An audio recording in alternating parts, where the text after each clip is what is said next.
How you doing there? Welcome back to Babylon Talmud. Today we're studying Daf Kuf Ayin Beis, Daf 172 of Masechta BavaBasra. Friends, your friends.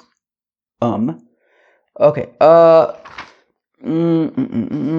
Yeah, today's daf is good, and we might.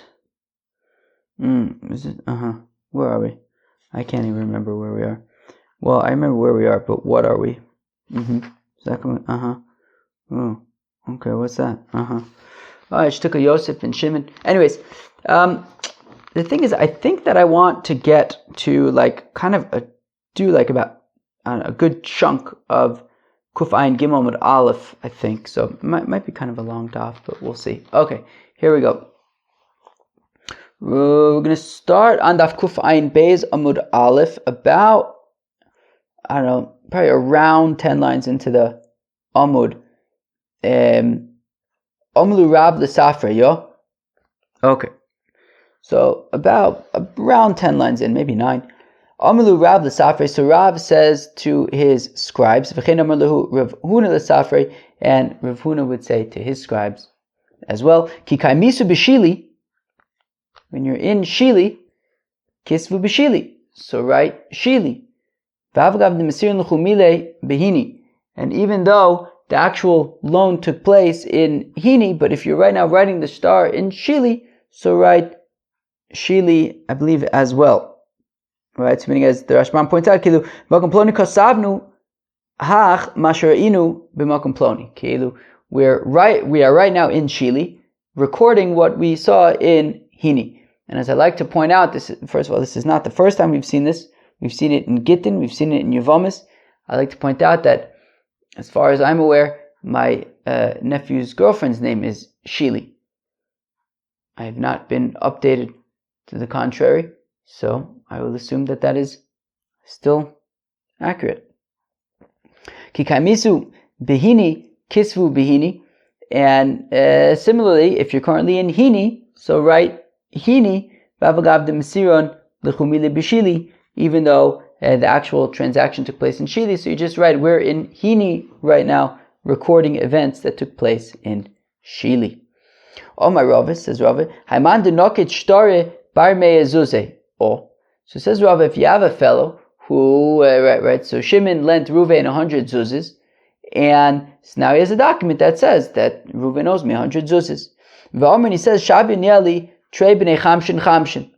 And he says, would you write me, instead, can I trade this in for 2 documents of 50 zuzes each? And this way, if Reuven pays me back 50 zuzes, I'll just be able to tear up one of the documents and I'll hold on to the other document. Lo mashvinon lehu. No, we don't do that. Rather, we say, look, just keep the 100 zuzes document. My time, how come? The answer is of the Rabban and Milsa denicha le'lemava v'nicha le'lelove, because the Chacham did something which is beneficial for both the malve as well as the love by just having Shimon retain his 100 zuzes document.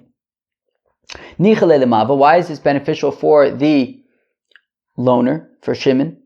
Kadei sheyachuf lefaru, so that Reuven will have incentive to pay him back. Meaning, what's the reason why Shimon is suggesting to trade in the 100 zuzes document for 2 50 zuzes documents?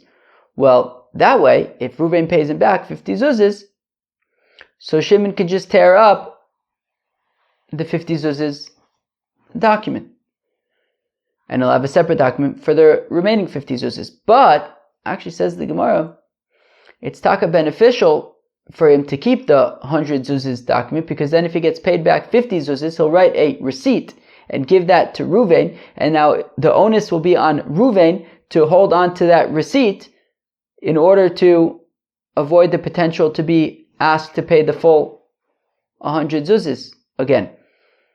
So, and that onus on Reuven, right, the fact that Reuven has to hold on to this document will serve as incentive for him to just pay the outstanding balance and settle this. So therefore, it's in the interest of Shimon to have the 100 zuzes document, which therefore would lead, so in the event that Reuven pays him back 50, he would write a receipt, and Reuven needs to hold on to that, which, that added responsibility on Reuven to hold on to his receipt would serve as incentive for Reuven to just wrap up this thing and settle the outstanding balance. And it's similarly beneficial to the borrower, because if Shimon has a document that says 100 zuzes, even though 50 has already been paid back, so that is a shtar pogum. It is a document that does not reflect the current state of affairs, right? Shimon's document says that he's owed 100. In fact, he's really only owed 50, and therefore if Shimon wants to collect with it, he's going to have to swear that the document is in fact accurate, and that's beneficial for the borrower. That sort of Shimon has this added level of complexity, being that he has a shtar pogum.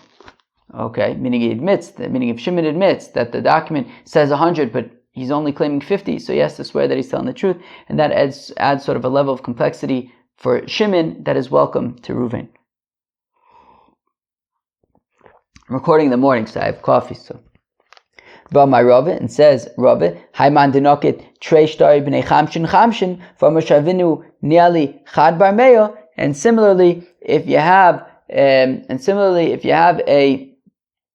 if Shimon has two documents, right? This is the inverse of the previous example. If Shimon has two documents, each one for 50 zuzes, right? So Shimon has two documents, each one says that Reuven owes him 50 zuzes.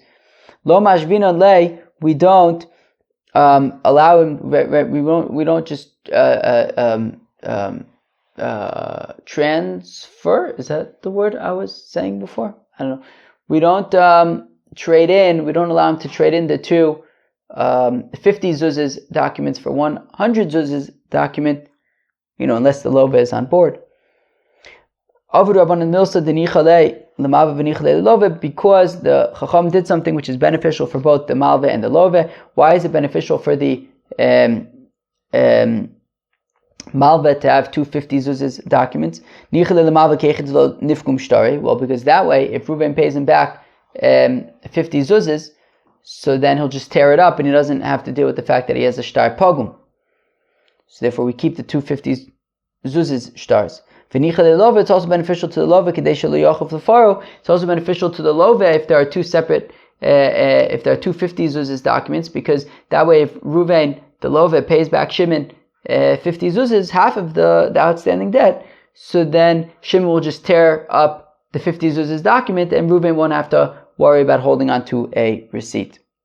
Okay? Fine. I'm going to drink more coffee. Hopefully that'll help me get more turned on. Like my brain more turned on and working good. Amar Ravashi, says Ravashi, Aman denoket shtara bar mea zuze. Okay, so if you have Shimon has a document that says that Reuven owes him 100 zuzes. Ve'omar, and Shimon comes and he says to us, Shavini niali chad bar chamshin. Would you instead write me a document for just 50? Very strange. Shimon has a document that says that Reuven owes him 100 zuzes, and instead he's requesting, you know what? Instead, can you tear this one up and instead write me one for 50? Wow, that's peculiar. Lo mashvinale. We don't do this. My time, how come? I'm reading because we say, hi mifrapare. We say, what the heck is going on here? Why does he have a document for 100 zuzes and he's saying tear it up and write me one for 50? We have to be suspicious that maybe Reuven already paid him back the full 100. So he already got paid back. And when Reuven paid back Shimon, he said, hey Shimon, give me my document so I can tear it up. And he says irkusly, and Shimon says, oh yeah, I lost the document, and instead he writes for Reuven a receipt for 100 zuzes that he paid. And if we write, and now, right, so again, Shimon had lent Reuven 100 zuzes. Reuven paid back the 100 zuzes. He says, Shimon, give me the document so I can tear it up. Shimon says, I lost the document. Chaval. Okay, so Shimon writes a receipt for Reuven. Okay, and we're concerned that Shimon is now, after claiming that the document was lost, he now comes to Bezdin with the document and says, Bezdin, can you tear it up and instead write me a new document for 50? And now he's going to make a claim for 50 zuzes against Reuven. Reuven's going to say, I paid you back. Shimon's going to say, oh, that was for a different, that was for 100 zuzes loan. This is for 50 zuzes loan. So therefore we just don't. Yeah, we don't do that. He has a document for 100 zuzes, wants to tear it up and write it for 50, forget about it. I hope that this coffee is going to work good. They don't always have my go-to coffee at the coffee place, so I have to get an alternative one. I'm not sure. Maybe it's possible the alternative one doesn't have that same kick. Azoi. Okay, new Mishnah. Shnei Achin. You have two brothers, Reuven and Shimon. They're brothers. Echad Ani ve'echad Asher. One of them is wealthy, and one of them is poor. V'niach lo naviyah merchatz uvei. And their father, Yaakov, died, and left for them a bathhouse or an olive press. So asan l'sacher, if their father Yaakov used the bathhouse or used the olive press as a parnasa, right? People would come to the bathhouse and they would pay to use it, or they would maybe pay to use the olive press. So they continued to run the Geschäft. Reuven and Shimon continued to run the Geschäft, and they split the profit and they split the revenues. Right? So asan l'sacher, if Yaakov used these facilities for a Geschäft, for business, hasacher le'emtza. So Reuven and Shimon split the profits. Asan la'atzmo, but if Yaakov, these were for his private use, okay, if Yaakov had a bathhouse that he used for himself, he had an olive press that he used for himself. Well, if that's the case, then Reuven and Shimon, by default, the use of the bathhouse and for the olive press is for themselves. Now, the thing is, let's say Reuven is the poor one and Shimon is the wealthy one. So Reuven says to Shimon, wait, but this is a little bit unfair, because in terms of the bathhouse, you have all sorts of avodim, you have a whole big thing, you have lots of people in your house, you're going to get a lot more use of the bathhouse than I will. You have a lot of people working in your house, you have avodim and all sorts of things. You're going to get a lot more use from the bathhouse than I will. That's a little bit unfair. Or similar with the olive press, you're a wealthy guy, Shimon, you've got lots of olives, you're going to be able to get a lot more use out of the olive press than I will, because I don't really have a lot of olives. This is unfair. The arrangement is unfair. Right, so again, asan l'sacher, if the use of the bathhouse and the olive press, Yaakov used them as a business, well then, asacher le'emtza, well then they continue to run it as a business, and they split the revenues in half. Asan la'atzmo, but if Yaakov used the bathhouse and the olive press for his own personal use, well then, even though Reuven is going to argue that it's unfair because he is going to be able to use, because of his circumstances, in practice he's going to use these facilities less than his brother Shimon, who's wealthy. But nonetheless, Shimon, the wealthy brother, can still say to Reuven, look, what do you want me to tell you? Hopefully one day you'll be able to, look, if you have lots of avodim, you'll also be able to use the merchatz just as much as me. I'm not preventing you from using the merchatz. We both have equal access to the facilities. Yeah, sure, if you have lots of avodim, you'll be able to use it for all your avodim. Look, if you get lots of olives, so then you'll be able to use the olive press, at a larger scale. But Keilu, I don't owe you anything based on the fact that you have less means to use these facilities. Next, Shnaim Shayubir Achas Shem Echad Yosef ben Shimon v'Shem Acher Yosef ben Shimon. Okay, so now be'etzem, I think until the next Mishnah, this is really the Gemara doesn't really talk about the first part of the Mishnah that we just described with the two brothers. Really, where the Gemara is going to be discussing is this part of the Mishnah, which discusses a scenario where you have two people with the same name living in the same town. And that name is Yosef ben Shimon. Okay, Shnaim shayu ba'ir achas, you have two people living in the same city, Shem Echad Yosef ben Shimon, v'Shem Acher Yosef ben Shimon. They're both named Yosef ben Shimon. Ein yacholin laotzi shtarchov ze al ze. Well, they can't pull out a loan document one against the other. So Yosef ben Shimon can't come to Bezdin claiming that the other Yosef ben Shimon owes him $1,000, and he pulls out a document to prove such, because the other Yosef ben Shimon could say, hey, wait, that's my document. You owe me money, not me owing you. So because they both have the same name, can't really prove one way or the other, arguably. So therefore, they can't make a claim one against the other. And similarly, nobody else in the community, Ruvain, let's say, Ruvain comes and says, I have a document saying that Yosef ben Shimon owes me money. Maybe it's the other Yosef ben Shimon. Nimtza le'echad bein shtarosav ben Shimon parua. If someone, and the Gemara is going to discuss, I think we'll do this part tomorrow, this part. But if someone, is looking through his documents, the question is it the lender or the borrower? But anyway, someone's looking through his documents and he finds that the debt of Yosef ben Shimon has been repaid. Where am I? Yosef ben Shimon parua, shtaru shnein pruin. So then, if that has implications for multiple documents from Yosef ben Shimon, they're all considered repaid. The Gemara is going to discuss. They're talking about the lender finds these documents and he had lent money to both Yosef ben Shimon's, and now he sees that Yosef ben Shimon has already repaid, so he can't collect either of them because he doesn't know which one. Alternatively, it could be the borrower that a borrower says that who borrowed money from two different Yosef ben Shimon's. Now he sees that he's already repaid Yosef ben Shimon, but which one? So, anyways, the Gemara is going to describe exactly what. But Kate said Yaisu. So now, what? So what should you do? No. So you have a place where you have two people with the same name, Yosef ben Shimon. So what do? Well, Yishalshu. Well, go up a generation. Yosef ben Shimon ben Naphtali. Yosef ben Shimon ben Don. Kilu, go up one more generation, and that way you can get more specific which Yosef ben Shimon we're referring to. V'mayu mishulashin. And if by going up a generation, right, they're both Yosef ben Shimon, so not just Yosef ben Shimon, but they're both Yosef ben Shimon ben Naphtali. Okay, well then yichtavu simin. Well, then make some sign, right? That the tall one or the short one. You might be misumanim, but if they were both tall, yichtavu coins to say, okay, well the one who's a coin, find some kind of way to make it to distinguish between the two Yosef ben Shimons. So now says the Gemara.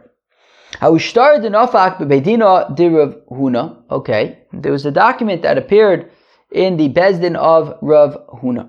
What did it say in this document? Ani ploni by ploni lavisi mana mim cha. I, so-and-so Reuven ben Yaakov, borrowed money from you. Who's you? You. Okay, well, Shimon shows up in Bezdin, to Rav Huna's Bezdin, and he says, look, Reuven owes me money. Here's my document. And they read the document. It says, I, Reuven ben Yaakov, owe you money. Okay, so the question is, who's you? Is you Shimon, the one who's showing the document? So Rav Huna says, Mimcha afilu b'reish galusa afilu mishvur malka. 1 second. How do I know that you isn't a reference to the Reish Galusa or Shvor Malka? You. Could be that that somebody else lent Reuven the money and they lost the document and he found it. And Shimon found it. So Rav Huna is not convinced. He says, no, we need to be more specific. It has to say, I, Reuven ben Yaakov, borrowed money from Shimon ben Naphtali, whatever. You can't just say you. You could be anybody. It's not conclusive that you is a reference to Shimon. Okay. Rav Chizda says l'Rabba. Rav Chizda says to Rabba, look, Rabba, pok ayin ba, go and do some research on this topic. Dilorta be'ilah Rav Huna minach, because in the evening Rav Huna is going to ask you if you found anything about this. Nafach dak ve'ashkach. So Rabba went out, he did his research, and he found the following. The time that we learned in Brisa, get sheyesh olav edim ve'ein bozman. If you have a document that has witnesses, but it doesn't have the time on it.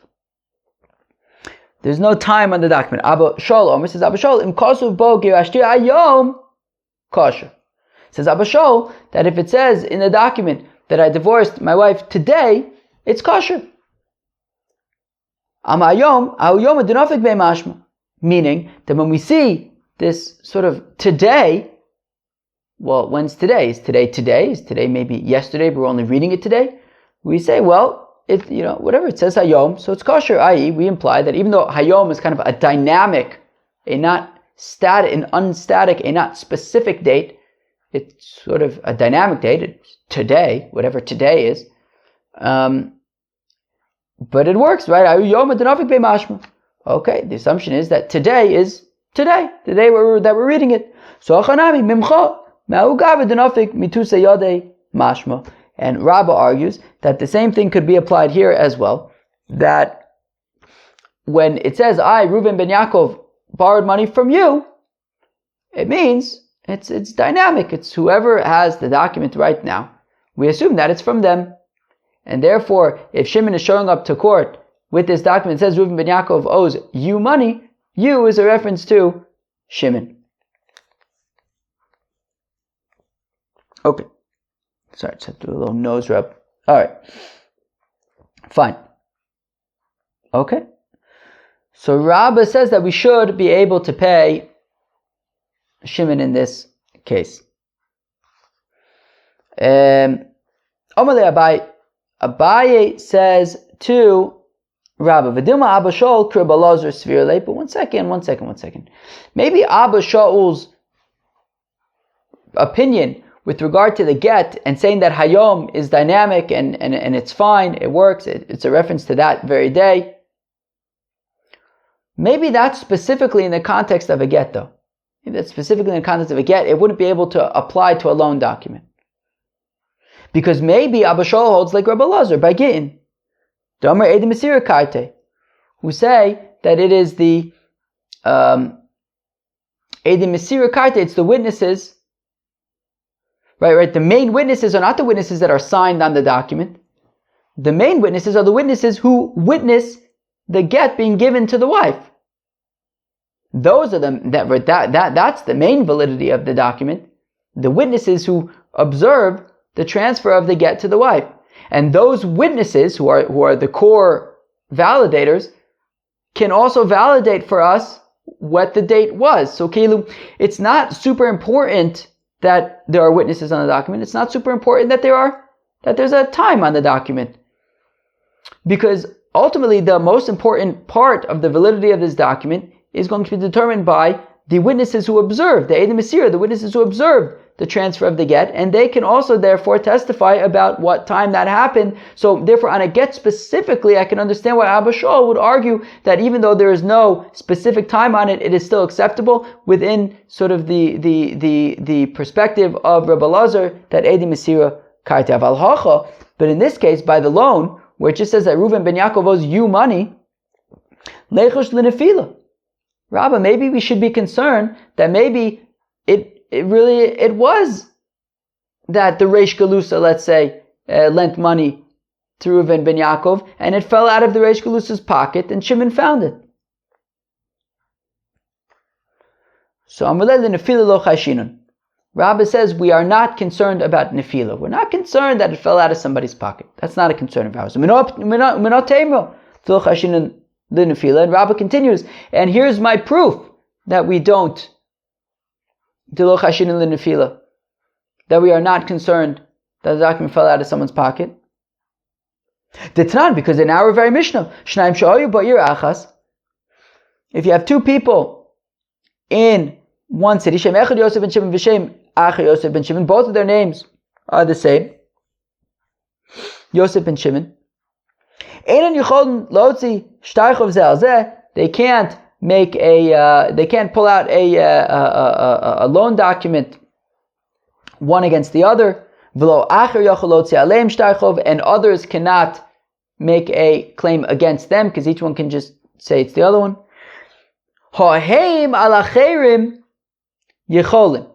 However, the Mishnah conspicuously points out that they cannot make claims against one another, others cannot make claims against them.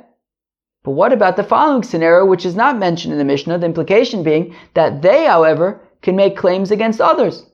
Yosef ben Shimon can come with a document that says, hey, Reuven ben Yaakov owes Yosef ben Shimon money, and they can claim that money from Reuven ben Yaakov. But one second, how do I know? Maybe the document fell out of the other Yosef ben Shimon's pocket, and this Yosef ben Shimon found it. But we don't say that. Instead, we say that Yosef ben Shimon can collect from Reuven ben Yaakov. Which means that we're not concerned that it fell out of the pocket of the other Yosef ben Shimon, i.e., lo chayshinon l'nefila. Right, so 3 lines from the bottom of Kuf Ayin Beis Beis. Va'amai. Why can Yosef ben Shimon collect from Reuven ben Yaakov lechosh l'nefila? We should be concerned that maybe it fell out of the other Yosef ben Shimon's pocket. Elav shmamino l'nefila lo chayshinon. Rather, argues Rabbah, you see, we're not concerned that it fell out of somebody's pocket. And here as well, by the document that it says that Reuven ben Yaakov owes you money, we're not concerned that it fell out of the pocket of the Reish Galusa, let's say. And we could say that it's dynamic, and we could say that it is dynamic and that it's valid. But Abaye argues back, Abaye says, yes, while I agree that in the Mishnah, Yosef ben Shimon can make a claim against Reuven ben Yaakov, because we're not concerned that it fell out of a different Yosef ben Shimon's pocket. Okay, there's only one possible other person who it could have fallen out of their pocket, and that's the Yosef ben Shimon. But in this scenario, argues Abaye, where it says Reuven ben Yaakov owes you money, where you could be anybody, not just one specific person, you could be anybody. The Reish Galusa, it could be Shvor Malka, it could be Levi, Yehuda, Yisachar, anybody. So Abaye argues that we would be Chashinon L'nefila Dirabim, in that case where it could have come from anybody. Okay, fine. So Abaye argues that that kind of Reuven ben Yaakov owes you money is not going to work, because we have to be concerned that it fell out of somebody else's pocket. Now, Chevra, I'm going to keep going, because we're kind of in the middle of the sugya of Chashin and Linefila, and it's going to get bigger, and I figured, let's just, once we're in it, let's just go for it. So now, both Abaye and Rabbah are in agreement about the Mishnah, that Yosef ben Shimon can claim money from Reuven ben Yaakov. V'lo chashin l'nefila, we're not concerned in our Mishnah that the document fell out of the pocket of the other Yosef ben Shimon. Lo chashin l'nefila.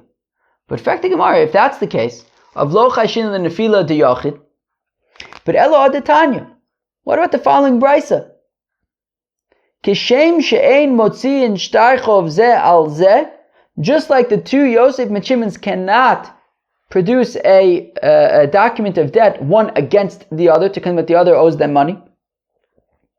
Kach, similarly, ein motziin al acherim.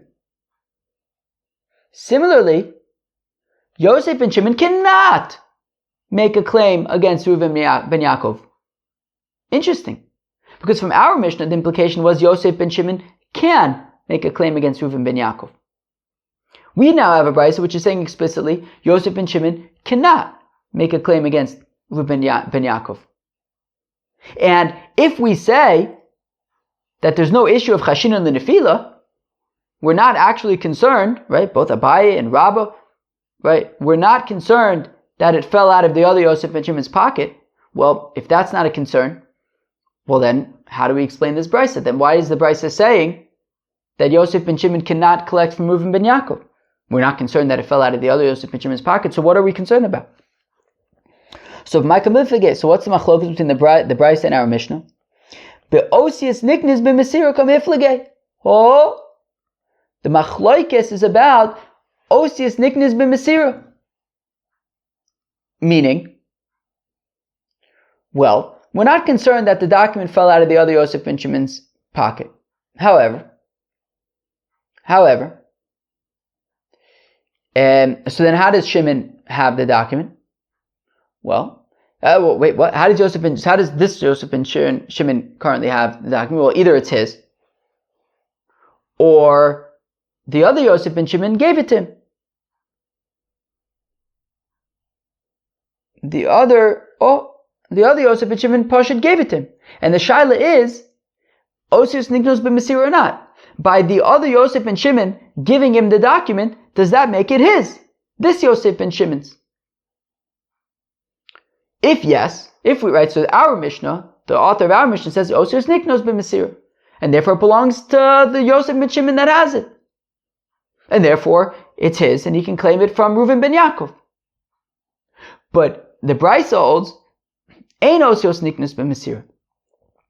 That the first Reuven ben Shimon ben Yosef, what was his name?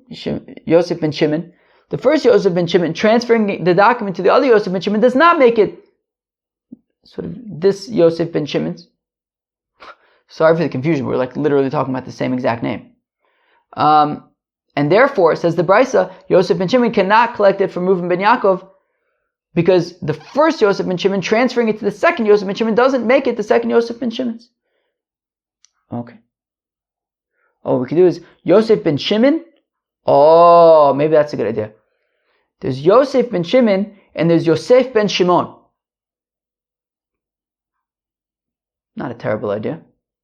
Yosef ben Shimon and Yosef ben Shimon. Yosef ben Shimon and Yosef ben Shimon. Let's try it out. Okay, so Micah Miflage.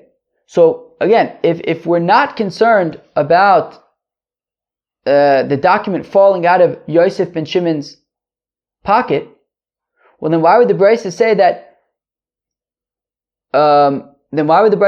Yosef ben Shimon cannot collect from Reuven ben Yaakov? But Osius Niknos b'Mesira Kamiflage. So the machlok is between our Mishnah, which says that Yosef ben Shimon can collect from Reuven ben Yaakov, and the Brisa which says that Yosef ben Shimon cannot collect from Reuven ben Yaakov. It's about Osius Niknos b'Mesira. Because since we're not concerned that the document fell out of Yosef ben Shimon's pocket, so then how does Yosef ben Shimon have the document? Well, Yosef ben Shimon transferred it to him. So the shaila is, does that make it Yosef ben Shimon's? I think that's taka working out not so bad.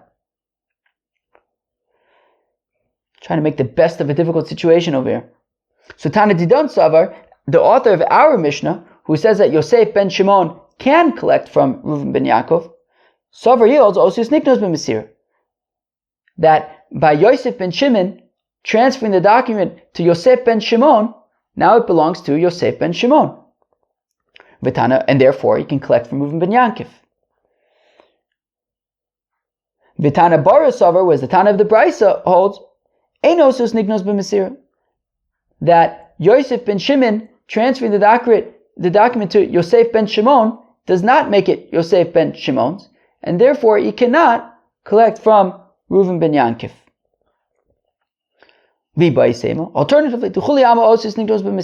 Alternatively, both the Mishnah and the Brisa assume Osios Niknos b'Mesira. Okay, well, if Osios Niknos b'Mesira, then it should belong to Yosef ben Shimon, so you should be able to collect from Reuven ben Yaakov. Why does the Brisa say not? The shaila is, do you have to prove it? Keilu, sure. Everybody agrees Osios Niknos b'Mesira. But do we need witnesses to say, okay, yeah, we actually saw the transfer? Keilu, you could say that Osios Niknos b'Mesira, but still say that if Yosef ben Shimon transfers a document to Yosef ben Shimon behind closed doors and nobody else saw, like that's not okay. Like sure, Osios Niknos b'Mesira, but we still need witnesses to say, yeah, we saw it happen. Tanadidan Savar Ein Sarich Lavi Raya. The author of our Mishnah says, nah, you don't need witnesses. You don't need witnesses. We don't need witnesses. And therefore, the mere fact that Yosef ben Shimon has the document means that he can collect with it. Vitana Baras of Tzarich Laviraya. Whereas the Tana of the Brisa says you need witnesses. You need proof that Yosef ben Shimon transferred the document to Yosef ben Shimon, and it's not that Yosef ben Shimon stole it from Yosef ben Shimon, or that Yosef ben Shimon gave the document to Yosef ben Shimon to watch for him, and now he's trying to collect with it, right? So, do you need witnesses to prove that, right, that all is kosher? So, according to the Tana of our Mishnah, you don't need those witnesses, and therefore Yosef ben Shimon can collect from Reuven ben Yankiv. And the author of the Brisa says you do need witnesses, and therefore, short of witnesses, but so long as there are no witnesses, Yosef ben Shimon cannot collect from Reuven ben Yankiv. The Itmar, as it was stated, Osius Niknos b'Mesira. Okay, fine. That Osius Niknos b'Mesira. Abai Omer says Abai Tzarich Laviraya. You have to, however, bring proof that that things were in fact transferred on in a proper way. Rava Omar Eino Tzarich Laviraya. Rava says you don't need such proof. Rather, whoever has the document, it's we assume that it's theirs. And Abai says, I'll prove to you that you need to bring witnesses, because we have a Brisa that says, if you have, right, Yaakov dies, and he's got 3 kids, let's say, I'm making up that there are 3 kids, Reuven, Shimon, and Levi, and Reuven has this document, and this document says, that so-and-so owes his father money. So owes Yaakov money. And Reuven has it. So if Reuven has this document, so it means that he can collect the debt in full, and it won't go to Shimon and Levi. So now the shaila is, okay, he's got this document. If you say Osius Niknos b'Mesir, so he has it, it's his. But the question is, did the brothers give it to him? In which case it is in fact his? Or did he take it? In which case, it's not his. And do you need to prove it one way or the other?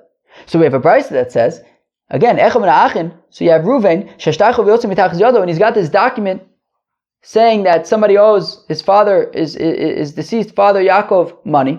He's got the document, which means that he can collect it in full. All of Laviraya, and yet the Brisa says he needs to bring proof that the brothers in fact gave it to him and they didn't just take it. So, my lav adin lachrine, and Abai wants to generalize this principle and say, you see, just like in this case with the inheritance, Reuven it's not enough that Reuven has the document; he has to prove that the brothers transferred it to him. So, also in any scenario where somebody has a document, we don't simply rely upon Osius Niknos b'Mesir. We would also have to bring proof that it was transferred properly. Whereas Rava Amar, Rava disagrees. And he says, Shiny, Achin, it's different when it comes to brothers. Specifically by brothers, Reuven would have to bring proof that the document was transferred to him, because the Shamtu Me'adadi, because brothers take things from one another. I can tell you from first-hand experience. So because brothers take things from one another, so therefore, specifically by this scenario, we have to be concerned that Reuven took it from the other brothers, and therefore he needs to bring proof. But in general, we could rely upon Osius Niknos b'Mesira being enough. And we wouldn't need additional proof according to Rava. Ikadam, those who say, Amar Rava mino amina lo d'tanya. Right? There are those who say the opposite, that it's Rava who is bringing this Brisa as a proof to say that the lo tzarich laviraya. The Tani, because we learn in this Brisa, Reuven's got this document, so all of laviraya he needs to bring proof that the brothers transferred it to him. But that specifically, argues Rava, by brothers, because brothers take things, therefore you have to bring proof.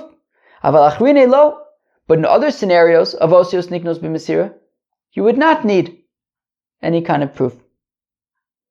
But Abai say no. But Abai argues no. In all scenarios of Osios Niknos b'Mesira, you need to bring proof. So why specifically highlight the brothers? Well, Achin, it's Tzrichale, we need to specifically highlight that Reuven, we need to bring proof, because Agadati Chamira may have thought, Kevin the Shamtu Me'adodi, Ema Mizdar Zahir, Velo Tzrichale, Virai Kamashmalan. Well, Abai says specifically by the brothers, we have to point out that Reuven needs to prove that his brothers gave him the document, because inherently, since brothers know that the other brothers take things, they're particularly vigilant. Brothers are particularly vigilant and protective to make sure that nobody's going to take anything from them, because they know that that by default the brothers do take things from them. So therefore the fact that Reuven has it must mean, I could argue, that the brothers gave it to him, because otherwise they would have had their guard up. Otherwise they wouldn't have allowed a scenario where he could just take the document. So the fact that he has it must mean that the brothers gave it to him. So Kamash Malon, therefore I need the Brisa to say that even so, Reuven still needs to bring proof. But in all scenarios of Osius Niknos B'Mesira, Abai would argue that you would have to bring proof. Just in this case, I may have thought to argue that you wouldn't have to bring proofs. Kamashman, that no, here too, you need to bring proof. So now the Gemara, that's interesting. Anyways, so now the Gemara is going to bring on another brisa, which is very interesting. So up until now, we've had two views on this whole Yosef and Shimon scenario. The brisa is, let's say, the most restrictive. The brisa says that Reuven ben Yaakov cannot collect from Yosef ben Shimon. Yosef ben Shimon cannot collect from Yosef ben Shimon. Yosef ben Shimon cannot collect from Reuven ben Yaakov. Nobody. The whole Yosef ben Shimon thing is very complicated according to the brisa. Nobody can collect from anybody. The Mishnah was less stringent, was more lenient, if we could say it that way, which is that Yosef ben Shimon can collect from Reuven ben Yaakov. Okay. Now we're going to see a brisa that takes it one step further and says that Yosef ben Shimon can even collect from Yosef ben Shimon. A third perspective on this whole mess, maybe you could say. That which we learned in the Brisa, just like Yosef ben Shimon can collect from Reuven ben Yaakov, Yosef ben Shimon can also collect from Yosef ben Shimon. But what's the machlokes between our Mishnah that says that Yosef ben Shimon cannot collect from Yosef ben Shimon, and this brisa that says Yosef ben Shimon can collect from Yosef ben Shimon?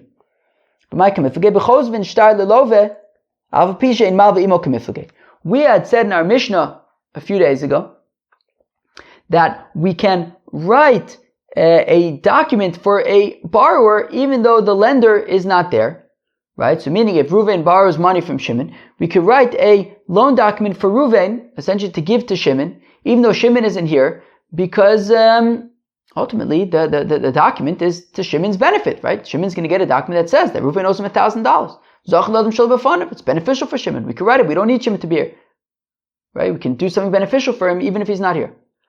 However, that gets a little bit complicated with Yosef ben Shimon and Yosef ben Shimon. Because if we say that you could write a document for a borrower even though the lender is not there, well, what if Yosef ben Shimon comes to Bezdin and says, write me a document that I borrowed $1,000 from Yosef ben Shimon. So if we say that's fine, that we could write the document for Yosef ben Shimon, who's claiming that he is the borrower on behalf of Yosef ben Shimon, so Yosef ben Shimon can collect $1,000 from Yosef ben Shimon. Well, if we say that Yosef ben Shimon doesn't need to be there, well then we can get into trouble, right? So as our Mishnah had said a few days ago, that we can write a document for the borrower even though the lender is not there. So in our Mishnah is holding true to that opinion, that we can write a document for a lender even though the borrower is not there. And if that's the case here, it's going to be a mess, because you can write a document that Yosef ben Shimon borrowed money from Yosef ben Shimon, but Yosef ben Shimon can just turn around and say, wait, no, I'm the Yosef ben Shimon who lent the money. The other one is the one who borrowed the money, and he could now turn around and be dishonest. But if you hold that you need need both parties to be there, so in this case it means that you would need Yosef ben Shimon and Yosef ben Shimon to be there. So if that's the case, then the document will go to the right person, and they can collect from one another, because we know that the document was written in the presence of both of them. So that's machlok. So again, ve'ela, that which we learn, right? That the first wide line now. Hadatana, that which we learn in the Brayso, Kishem Shemotziin, hein shtaychu v'alacherim, just like Yosef ben Shimon can make a claim against Reuven ben Yankiv, they can also make claims against one another. But we forget what's the machlokes between Tanakama, between our Mishnah who says that they cannot, and the Brayso says that they can claim against one another. The machlokes is, can you write a document for a borrower when the lender is not present? Tana Didan Sover, the Tana of our Mishnah holds, like in the previous Mishnah from Daf Kuf Samach Zayin, we can write a document for a borrower even though the lender is not present. And if that's the case, in this case with Yosef ben Shimon and Yosef ben Shimon, Zimnin the Azul Legabe Safra, Yosef ben Shimon can go to a scribe, Visaide, and there's going to be witnesses there, V'amarlu, and Yosef ben Shimon says to them, Kisvu li shtara, write for me a document, Diba'inin lemezav mi Yosef ben Shimon. Chaveri. Because look, I want to borrow $1,000 from Yosef ben Shimon, so can you write me a document that says that Yosef ben Shimon owes $1,000 to Yosef ben Shimon? And that way I'll be able to go and lend money and give him the document. Uvasu de Kazve, and then after they write it, B'chasmile, and they sign it, Nikita le, V'amarle, Hav li mea de Yazfos minai. Sure enough, he's going to turn around, take the document, go to Yosef ben Shimon and say, Yosef ben Shimon, you owe me $1,000. So therefore, he can't. Yosef ben Shimon cannot collect from Yosef ben Shimon. But Tana Barasavar, but the other Tana holds that you can only write such a document if both parties are there, and therefore Yosef ben Shimon and Yosef ben Shimon both have to be there, and therefore if that document was written, it means that Memele it was valid because it was written in the presence of both of them, and therefore they can collect one from another according to the Brayso of Friends. That was Daf Kuf Ayin Beis of Masechta BavaBasra. The main kind of sugyas that we got in today, I guess, would say Chashin and Nefila. We saw machlokes in Abaye and Rabba says that Lo Chashin Nefila. Abaye says Lo Chashin Nefila to Yochid, but Chashin Nefila to Rabba. We got into Osios Niknos b'Mesira, and do you have to bring witnesses, and all sorts of interesting things about Yosef ben Shimon. Peace out.